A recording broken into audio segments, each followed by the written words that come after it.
Bonjour à tous, on commence cette revue de presse en France avec le buteur Karim Benzema. L'attaquant du Real Madrid en grande forme depuis ce début de saison est en quête d'un titre avec les Bleus, comme il le confie dans l'équipe ce matin. Je suis revenu pour gagner un titre avec l'équipe de France. Il suffit de regarder ce Final Four avec la Belgique, l'Italie et l'Espagne. Ça pèse, il faut toujours remporter ce que tu as la possibilité de gagner, surtout pour moi, avec les Bleus. C'est ça, être compétiteur. À 33 ans, Karim Benzema pourra peut-être remporter ce trophée rêvé le week-end prochain en Ligue des Nations. On part en Angleterre où le coach de Liverpool, Jürgen Klopp, condamne les dernières restrictions du gouvernement. Klopp en alerte rouge, titre le Daily Mail. L'entraîneur allemand a exigé une action de la Première Ligue vendredi pour faire pression. Actuellement, les joueurs qui reviennent d'Argentine, du Brésil, de Géorgie et de certaines régions d'Afrique peuvent désormais s'entraîner et jouer immédiatement une fois de retour au Royaume-Uni, mais à condition qu'ils soient complètement vaccinés et isolés en dehors des heures de football. Ils ne peuvent donc pas voir leur famille et seront confinés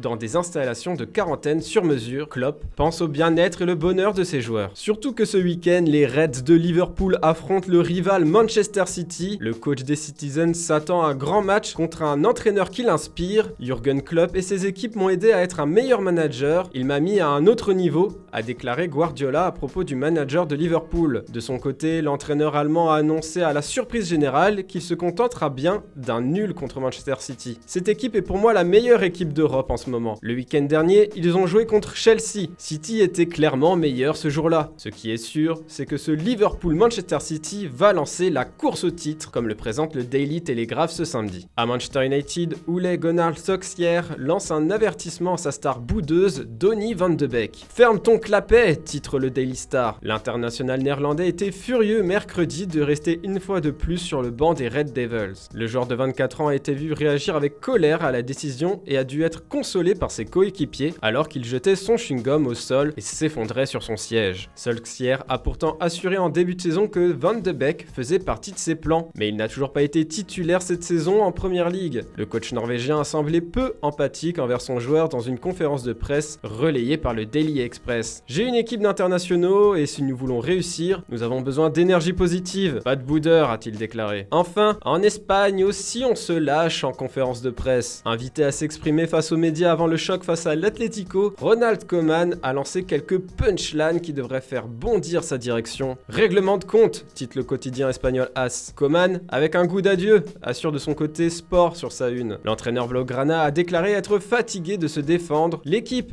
telle qu'elle est aujourd'hui sera la même dans 3 mois. On parle toujours du système, mais ce n'est pas le système. Donc, si nous n'avons pas de vrais ailiers, nous devons chercher des arrières latéraux. Si j'ai de l'argent, j'ai encore Messi ici, et j'aurai aussi d'autres joueurs pour jouer le meilleur système et dominer. Ce choc face à l'Atlético sera aussi l'occasion pour Antoine Griezmann et Luis Suarez de régler eux aussi leur compte avec leur ancien club. Surtout l'Uruguayen qui n'oublie pas le mépris du Barça, comme s'il avait 15 ans. Voilà, c'est tout pour ce matin. Bonne journée à tous, on se retrouve très vite pour une nouvelle revue de presse sur Foot Mercato.